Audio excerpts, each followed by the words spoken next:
Hey everyone, welcome to today's episode where we want to talk to you a little bit about protein restriction for enhancing longevity. This is an issue that I have written about previously on my blog post, and the reason that we kind of want to talk to you about it today is that we recently received a comment on one of my Instagram posts where I shared my blog post by Dr. Garth Davis, who disagreed with my conclusions on the basis of mostly observational research and the blue zone populations. So that probably made a lot of sense for some of you, and it probably made no sense for some of you. So we're going to use this video to kind of talk about our position when it comes to protein restriction for longevity. But before we do that, we have to present our own bias. Guy said hi. Which is, how much protein do we eat? How much protein do we eat on a daily basis? Well, I eat around 170 grams, which is around 1.5 per pound. 1.5 grams per pound. Yeah. That's about what I do as well. And we probably get about 1 gram per pound from animal sources, and the remainder comes as residual protein from things like hydrolyzed collagen and plants. I smell gas.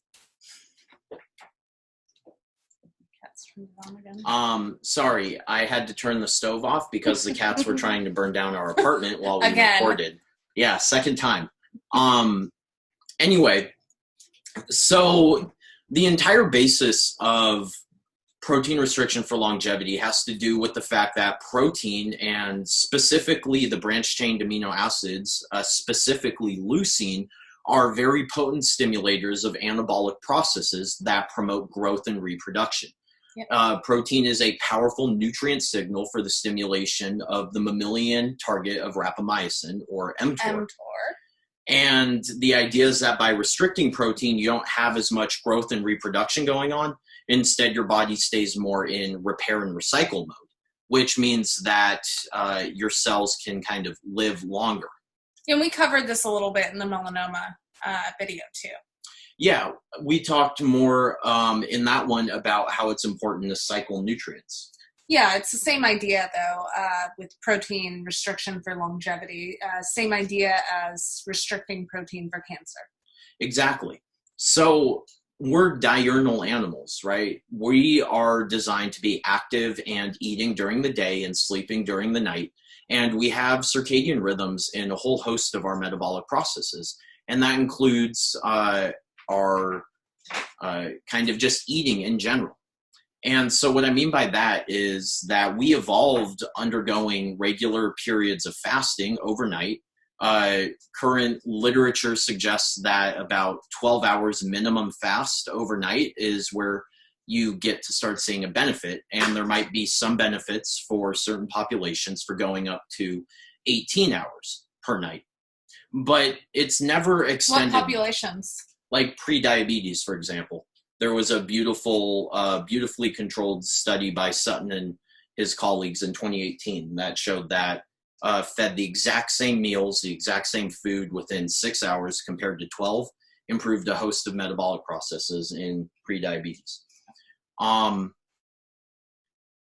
we're designed to cycle going through periods of eating and not eating because we want to promote growth and reproduction and then clean up. Yep.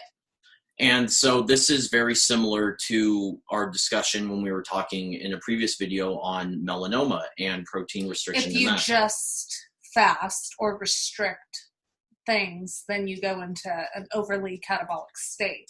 Yeah. Which does not support health or longevity. Yeah, it's people like to gravitate to extremes. So they say, hey, if you're always eating protein and overeating, then it's going to shorten your lifespan. And yeah, it is, definitely. If you're overweight or obese, you're chronically overeating, it does shorten your lifespan. Especially if you wake up all night and you're midnight snacking and Yep. you have no fasting cycle at all. Exactly. That definitely will shorten your lifespan. But that doesn't mean that the opposite is true. That's a false dichotomy. That doesn't mean that never eating is going to lengthen your lifespan. In fact, it exists more on a U-shaped curve where both chronically undereating and chronically overeating are going to impair your lifespan. And a big reason for that is protein. Yes, you do not want to be overeating or eating protein all the time around the clock. No, you do not want to restrict protein below levels that we know are necessary for optimal aging and the promotion of optimal levels of skeletal muscle. You know what that reminds me of? What does that Those remind you of? bodybuilders that wake up in the middle of the night and drink protein Oh my shakes. God, yeah. Yeah. That is bananas. Hey, Don't do that. Let's set our alarm for 2 a.m. So that we can wake up and have a whey shake so our muscles don't fall off. Yeah. This actually kind of gets into bodybuilders. Another issue where a lot of people will point towards bodybuilders, and you'll see reports of bodybuilders kind of dropping dead from cardiovascular diseases and such when they're rather young. But, a lot of people like to blame the protein. And I mean, they eat high protein diets for sure. And so that's a really good kind of scapegoat for why these effects are happening. But that's not really a good way of approaching it. Why is that? Because that's not why. That's not why they're dropping It's not dead. the only variable, right? Well, yeah. They use steroids. They use a whole... Besides the steroids, even if they're natural, like, you have to consider that these people are dieting almost their entire lives. So their stress hormones and catecholamines are going to be high most of their lives. And it's very hard on the heart to do that. Combined with all of the exercise they do, that just absolutely. Especially the cardio and fasted cardio. Yeah, cortisol, adrenaline, like, that's known to be hard on the heart. Like, and if you're doing that 7 days a week, every single morning, like, you're never giving yourself a break.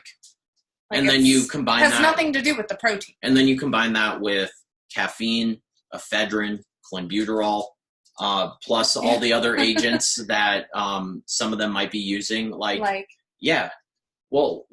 some of them will use growth hormone, insulin, testosterone, but even the naturals will take advantage of non-steroidal things, like I just mentioned, ephedrine, clenbuterol, DNP. And a lot of people don't realize that people in the bodybuilding world do illicit drugs too, like cocaine, to manage their appetite. Yeah. So is it really the protein? I don't think so. Yeah. So to kind of bring it back to, I'm going to link my blog post in the thing of this video so you can all read it. But to kind of bring it back to the key points I touched on there, are, blue zones, known for longevity, 2 big issues. Diet is not the only thing different from the rest of the world. They're also much more social, community-oriented, a lot less isolation and depression. There's a lot better psychological care. And health in general. So there's a lot of factors going on aside from their diet.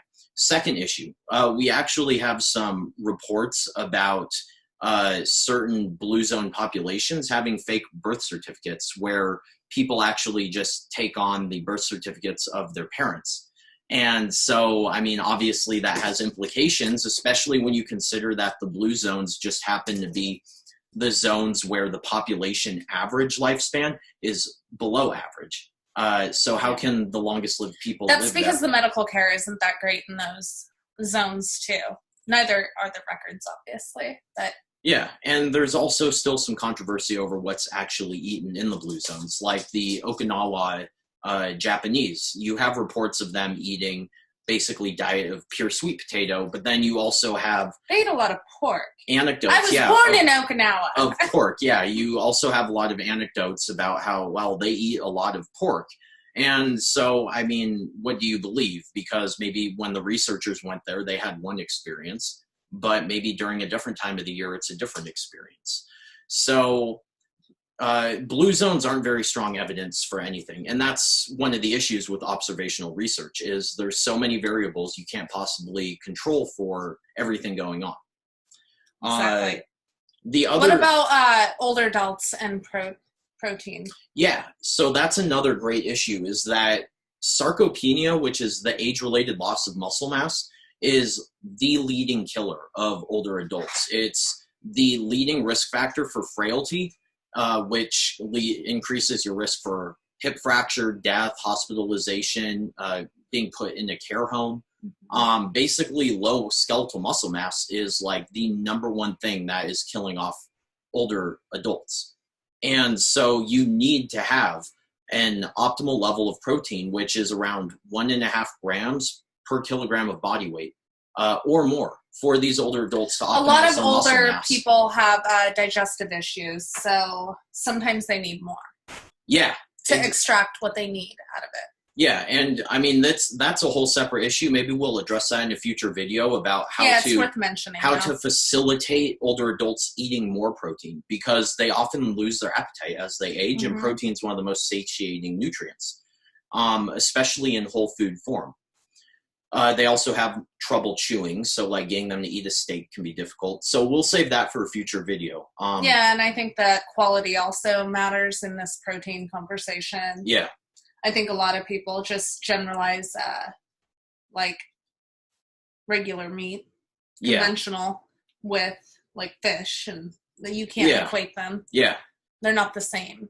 So the big issue there is that we have a tremendous amount of data showing that older adults need more protein for healthy aging and to help prevent premature death. And you have to contrast that with the entirely mechanistic and theoretical data saying that restricting protein is going to extend lifespan. If anything, restricting protein would extend lifespan, but just make it so that they spend more time with poor quality of life. In a wheelchair, like... It doesn't expand their health span. It might extend their lifespan, but why would you want to live an extra 5 years if you're going to have to spend all that time in a nursing care home in a wheelchair? And someone's wiping your ass. Yeah. Like, I don't want to live like that. Yeah, so it's not like you have to compare and contrast. I'd rather live healthy my entire lifespan. But is restricting protein even going to extend your lifespan? And that's the final big issue here, is that when you look at all the mechanistic data that people rely on to say, hey, restricting protein is going to extend your lifespan, here's a mouse study. I say, okay, well, here's another mouse study that looked at 41 different strains of mice, fed them all the exact same life-extending diet, and in reality, 30 of those strains actually had a reduced lifespan. Only, what was the other? The 11 had an extended lifespan. That research has been conducted, and I talk about it in my blog. Ignoring the fact that mice are not small humans, there's substantial differences between us. You also have to consider that the research in mice is not consistent. And so you can't say that, I mean, maybe in one strain of mice, restricting protein will extend lifespan. Is that what 𝘰𝘺𝘺𝑗𝑠𝑠 uses? Yeah, well, 𝘮𝘺𝘺𝑗𝑠𝑠 uses a special fasting mimicking diet. Well, that's what a lot of people that say you need to restrict protein, that's who they cite.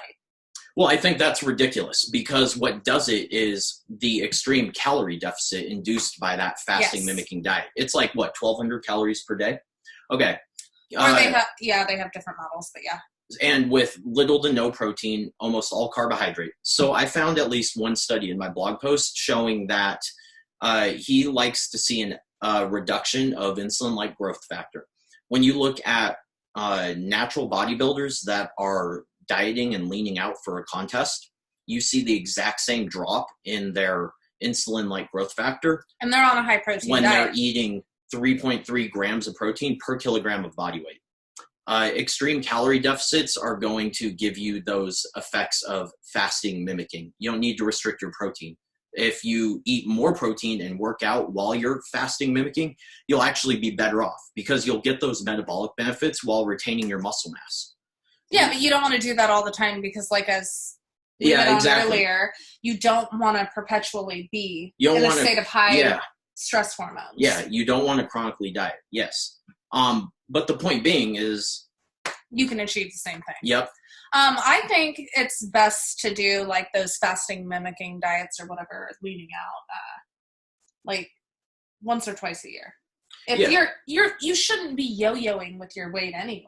Yeah, I think it's wise to cycle through leaning out and bulking up, but not with extremes. I mean, I'm talking about staying within like 5% body fat You know, so for a guy, maybe diet down to 10% body fat and then spend 6 months bulking until you hit 15, 16% and then diet back down.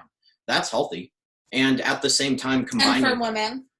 Well, and for women, I would say that one is going to be a little more individual because there's different body weights. Yeah, but I think that most women should stay around 20%, and when they're bulking, go up to 25, or they're never going to see any muscle gains. Perfect. Okay. And most women, like I, can function optimally a little lower, but that's like 18%.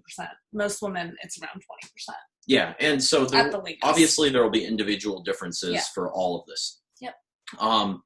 And combining that with just daily cycles of eating and not eating, which is normal. Like you sleep. Breakfast. Like you don't wake up in the middle of the night and eat. Literally take advantage of I don't know. I have before. Well, okay. Alex has never done that. On a regular basis, don't do that. Don't do that. Try to get at least 12 hours. Like if you eat dinner at 7 p.m. and then you go to sleep, don't eat breakfast until 7 a.m. the next day. Yep. That's actually not too hard for most people to do, especially because... And that's one of the first things I did with my cancer, too, is I lengthened my fasting window. Yeah, exactly. And it was very strict. Yeah, so those are the two things, really. Don't get obese and don't overfeed yourself and don't chronically starve yourself either, and you'll be fine. So with that, if you think that there is somebody who needs to hear this video, then please share it with them. Thank you.